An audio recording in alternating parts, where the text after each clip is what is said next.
we shift base from Ayutthaya in Thailand to the Cambodian capital of Phnom Penh, where Nehru Prai is joining us on the broadcast, who's been putting together a ground report for us for the past several days. Nehru, thank you very much for joining us. Now help us understand now the Wats that you've been visiting, which is of course it translates into temple. How was your experience visiting these Wats, especially the one that you are currently at, which I'm told now is a Buddhist temple in Thailand? What is fascinating about this? Today is the weekend, and this is something that very interesting that I take a time to come to Wat Phnom. Because the only place in Phnom Penh that you can see the nature. There's a tree behind me, right, and there's a temple as well over there, like Buddhist temple that have an element of Hinduism inside the pagoda as well. As you know that Phnom Penh is really busy with a number of many cars, so the city itself is polluted. So this is the only place to have tree that people come to get fresh air and to refresh. Okay, so still is. So people come not just for pious reasons, for just to visit. Speaking of the temple that you just mentioned, it's in the imagination of everyone is Angkor Wat. What can you tell us about the history of Angkor Wat? Angkor Wat was very interesting. It's a masterpiece of Cambodian architecture at the height of the Khmer civilization. At the 12th century, it was built under the reign of the king Surya Varman II. So it was devoted to Lord Vishnu in Hinduism. Because Cambodia back then was Hindu before it was converted into Buddhism. However, even now the practice of Hinduism still remains in Cambodia, even though we don't really consider like Cambodian people as Hindu, yet the practice of Hinduism is still in the root of the Khmer people. Angkor Wat is a pride for Cambodian. We even put it on the flag of our nation. And it was like the masterpiece of the civilization of the Khmer Empire that the Cambodian now so proud of. And we want to preserve it. And when talking about Cambodia, not many people know, but you're talking about like Angkor Wat temple, it's like very well known to so where does it figure in? Yes, we've heard of it. A lot of people now visit here, visit Angkor Wat especially from India. So how important has it figured in the history and culture of Cambodia? If you can still hear us, yeah. Go ahead, yes, go ahead. Around the world, there are only a few countries to have the architecture, the temple of the flag, and Cambodia is one of them. We have Angkor Wat on the flag of Cambodia. Cambodia never forgot Angkor Wat. There are some researchers, their history has mentioned that Angkor Wat was lost, but actually it's not. Actually, it's never been rediscovered. The Cambodian people have always lived together with Angkor Wat. Even though we changed the city from Siem Reap to Phnom Penh, but Siem Reap was still a province of Cambodia. And right, people would go there, and different kings, even after the Khmer Empire, still continue to go to Angkor Wat, and it never been lost. Okay, so you're mentioning that a lot of what we would describe, and it's difficult to put it into a context of what we understand as Hinduism, but in terms of the practice in Cambodia, that you say that some of the practices continue. What are the kinds of rituals, or if it is deities that are worshipped, what is the most common? Even Cambodia is considered the Buddhist country at the moment, but the practice Hinduism in the spirit Cambodian still remain the same. Before Hinduism arrival, Cambodians believed in animism, believing in the tree, believing in the spirits. And then Hinduism arrived. We devote ourselves to Hinduism, to different gods in Hinduism. And then even now, Buddhism, we still worship, we still pray to different gods, including Lord Vishnu, Lord Shiva, Lord Ganesha, for example. Okay, all right. So Shiva and avatars of Shiva. Okay, I'm told it's called the Riamker, and forgive my pronunciation, which is the version where you are of the national poem that is based on the Ramayana. Is that correct? Story of Rimke or Ramayana have been told since I was young age. And there was a TV show, they also like a theater play, they also like the shadow puppet telling story from every corner of Cambodia. And even Buddhist temple also depict the story on the wall.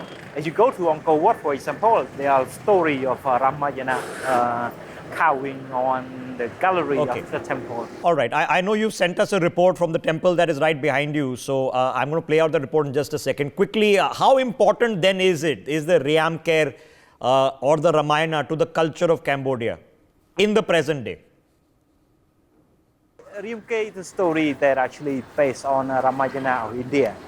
And this story has been told by people who live in Cambodia land for hundreds of years. Like I have been told this story since I was young, and then it was told by my grandfather to my grandfather, my father to me, and we also incorporate that into the curriculum of the education to study the story of Rimke or Ramayana about the loyalty, about the bravery, about the story, what happened in the past. And this Rimke or Ramayana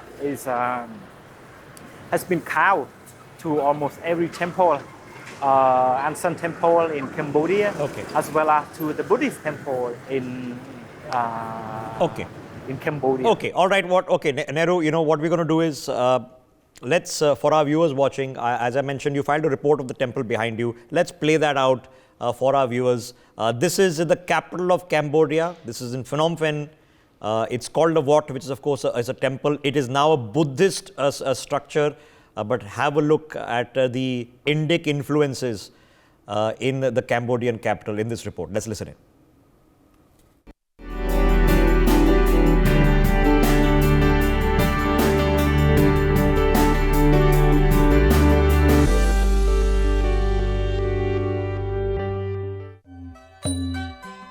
While India is the land of multiple religious sites important to Hinduism and thousands of temples,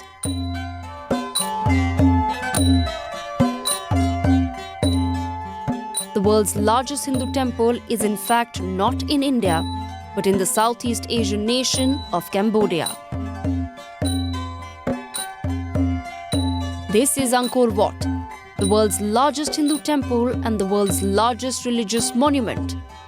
It is in fact one of the few temples with statues of the Trinity, Brahma, Vishnu and Shiv. Built in the early 12th century by King Suryavarman II of Cambodia, the king of the Khmer Empire.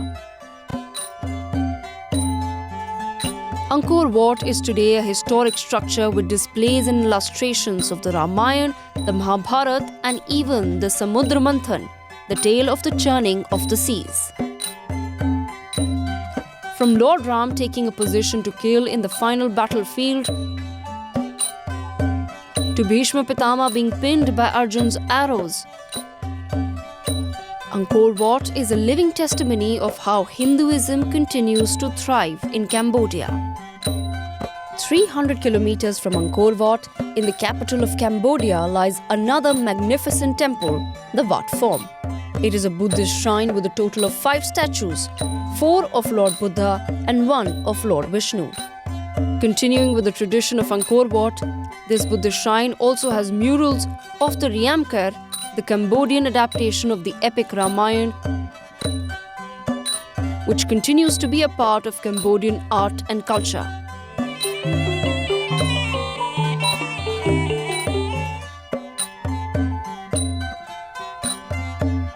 Today, NewsX takes you for the first time ever to the Wat Phom temple in Cambodia's capital city, an embodiment of the amalgamation of Cambodia's Buddhist and Hindu past. I'm at Wat Phnom or Phnom Don Penh, the name of the capital city of Cambodia. There was a legend that goes back when there was a woman named Penh who found 4 Buddha in the floating trees. 3 of them were in the form of Buddha, made from brown, brass, and marble. Also, Another statue in the form of Vishnu with 4 hands holding staff, chain, lotus, and snail. She brought them here to this area and then turning up to a place that they can put this statue for people who live around this area to worship. Year by year, this place turned out to be a mountain, a man-made mountain that people come here to worship. If you come here with me, you will see that there are 3 Buddha statues and also a temple of Buddhism that dedicate mainly for Buddhism, that people here will come to pray, as well as a shrine of Hinduism that dedicated to Lord Vishnu. You would like to see how it like? Please follow me.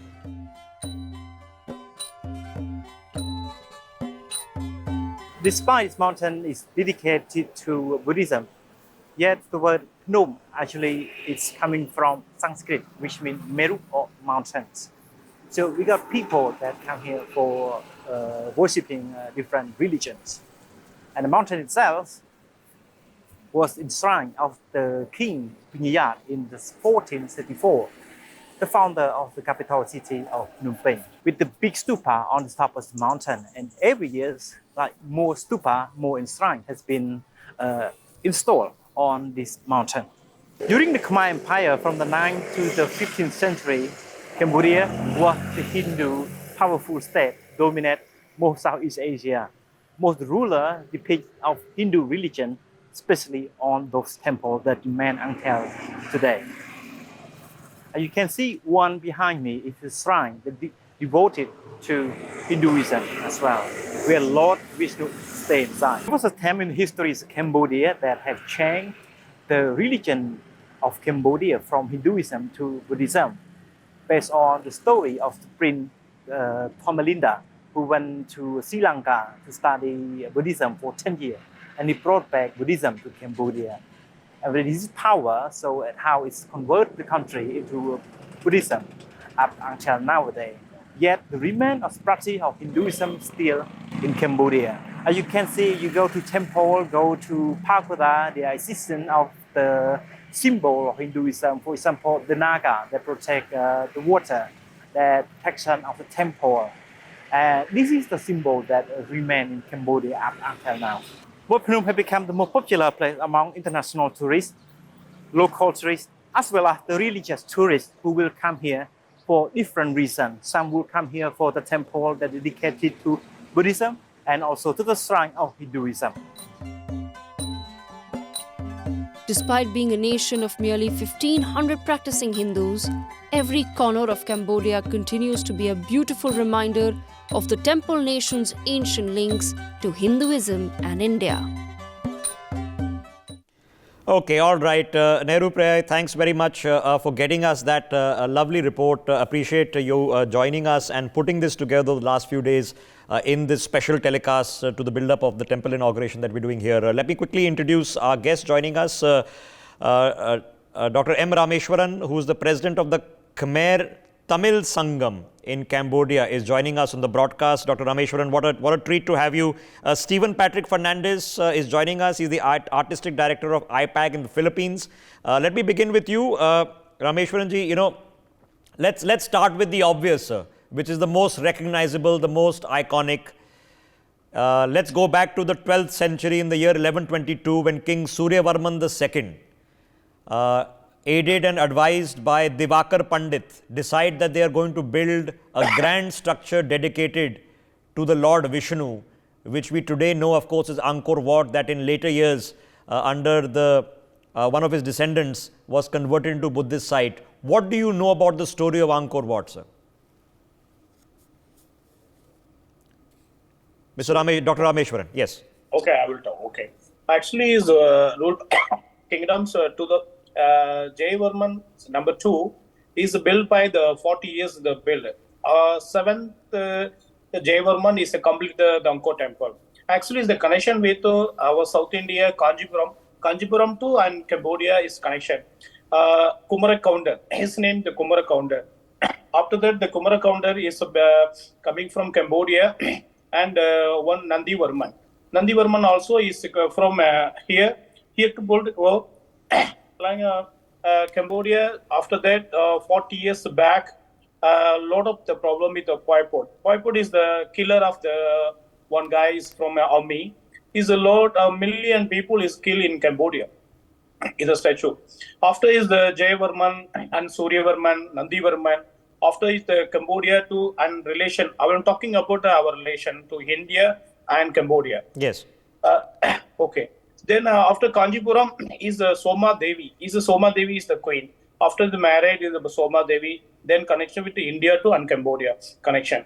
Then Cambodia Makal is all the people and Cambodian people is still is follow our Hindu culture. Whatever the culture is doing, our follow our Hindu culture. If example, I will go to the house the first time I'm enter the house. Is always say I will say India Namaskaram. He says Suside, Suksabai. Is the Khmer language. So after you take me in the house, you give me the water and sitting and take care. Everything is follow the Hindu. But the Cambodia is ruled by the kingdom. After everything complete ready, is all follow only Buddhism. The Hinduism is not 100%, but still is going on and relationship. Okay, so, interacting with people back in India, knowing full well that you've had a Shivite tradition, then of course a Vaishnavite tradition, which is what Angkor Wat represents. It was a Vishnu temple. Then of course a Buddhist tradition, which is omnipresent in modern day, which of course also has roots in Bodh Gaya in India. It is not incidental, sir. That means for 2000 years, there has been an Indic civilizational link across this region. Have we sort of lost touch or forgotten about it? What's happened to us? Because it's so obvious, you live it every day. Yeah, but one more thing, a lot of the monk, everyone is coming from Buddha Gaya and Varanasi, learn more and Sanskrit and teaching and training. Then is back to Cambodia and teach to local people. Still is a respect to our Hindu culture. Okay, so is that well understood in Cambodia? Because how does Cambodia look at India, at today? Because does it look like at a trade partner, or does it look like a country which has civilizational links between the two of us? Okay, actually, is right now is Cambodia is a wonderful, nice city. Is 24 cities there. Is a wonderful city. All is the same like our India. Anywhere you can go, nothing problem. Everything is good, professional. Everything very nice. People is good respect and take care also. Really, I love it. I stay in Cambodia. Okay, but is there a recollection? Do ordinary Cambodians join the dots like we are joining today? That there is a civilizational link with India. Do ordinary Cambodians see India as a civilizational linkage? Civilization linkage is, I think so. I don't know, but I don't know. Yeah. So no, I'm trying to say between the two cultures. Let me use the word culture instead of civilization. Do ordinary Cambodians understand that so many of the roots of their culture are from India? Okay, culture is a Cambodian is all follow the culture. But actually, you are doing the Pongal, Deepavali, is a follow the Chumban Day. Is like Chumban Day. Water Festival. It's a 2 April. Every April is have the one event. Is a lot of people, king, the family, all is coming. Same like Deepavali and Pongal. It's a culture. It's a follow. Everything same. Okay. Just stay with us, Dr. Rameshwaran. Let me quickly get Mr. Fernandez into this conversation also. He is from the Philippines. Now, Mr. Fernandez, you have your own interpretation of the Ramayana in its musical form. Going further on to the Philippines, is it common practice understood as well, the Ramayana and the story of Ram? The Ramayana is a requirement in schools, reading requirement for literature, including the Mahabharata. It ends in that manner, and I will explain why. If you look at the map, the Philippines is found in the peripheries of mainland Asia. And perhaps of all the Asian countries, we were that country that was most colonized over 400 years, effectively erasing and deleting what major contributions and connections we've had with mainland Asia. However, a lot of our derivatives in our folklore and in our narratives have the Ramayana element, but they are not versions of the Ramayana, but derivatives of the Ramayana. Therefore, I would say that while India and even the Hindu and the Buddhist civilization have done great connections with us, our location, the fringes of Asia, has made us perhaps the least linked with the mainland Asia. However, we are doing a lot of things to retrieve what is our heritage. And one of these is putting up a Ramayana version. We have had the privilege of performing in Ayodhya during the Diputsaha. And this has somehow helped us, our students and our contemporary agencies, relink our history back to India. But even in the last month, in the last 2 months, while the Hindu and Buddhist influences may not be as strong here in the Philippines, we've had the chance to represent the Philippines in the Panji Festival, although this is not directly India, but the influences. Okay, Fernandez, what do you understand when we say, because we're discussing Cambodia before this, so and Thailand. So in Cambodia, you can say that, okay, Angkor Wat, 1122, Surya Varman II comes and builds a Vishnu temple. In Thailand, a city like Ayutthaya, which literally translates from Ayodhya. But in the Philippines, is there, either a Vaishnavite tradition or a Shivite tradition? You mentioned the Ramayana also. There is none. What we have are very artifacts. Although the traditions that we have besides literature is the language, the borrowing of Sanskrit, a lot of Sanskrit terms, and very little artifacts that tell that once we were under this great civilization. So what we have here are small temples. It is not. We do not have great temples because it was the legacy of our colonizers to erase whatever indigenous in whatever Asian cultures we have. Okay, so as Mr. Fernandez telling you, in the Filipino language, the word for hope is asa, which is exactly the same as Sanskrit. These are not coincidences, ladies and gentlemen. So how do we discover it, Mr. Fernandez? How do we rediscover these linkages? How do modern day new generation, Gen Z of Filipinos and Gen Z of Indians, and there are 600 million of them, how do they reconnect? Well, very important, of course, is education. Very important is that we get back into that experience because it's the same experience we all Asian peoples have. So I think that there has to be some retooling of not only our background in our heritage, but in the schools that we have, or even in social media. And I think this is doable because, you see, right now, the very strong presence of social media are the South Koreans and the Japanese, and it has made an impact. So why not for mainland Asia? It's almost comforting in a very real sense. If you've been watching this telecast, you can now well understand that if we were traveling in the Philippines or traveling in Cambodia or in Thailand or in Bali, there would be so much that is familiar to any Indian.